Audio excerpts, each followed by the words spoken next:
Ever wish you could connect more devices to your computer's power supply without adding extra cables or adapters? The PYO2L LP4 to 2X LP4 power Y splitter cable makes that possible by turning a single LP4 power connector into two. That means you can power two devices, like CD, DVD-ROM drives or ID hard drives, using just one connection from your power supply. It's a simple, cost-effective way to free up your setup and keep your workspace neat.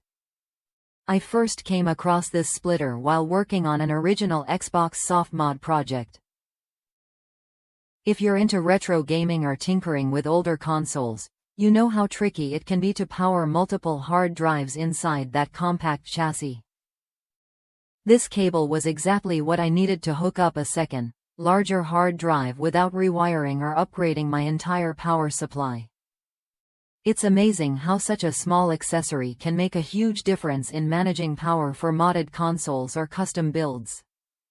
What's more, the splitter is straightforward to use and built to fit standard LP4 connectors, so compatibility isn't an issue. Whether you're upgrading your gaming console, expanding your desktop's storage, or just trying to organize your cables better, this cable delivers practical value without the hassle or extra cost. If you're ready to simplify your power connections and unlock new possibilities for your devices, the PYO2L LP4Y splitter cable is worth a look. Try it when you're ready to power up smarter.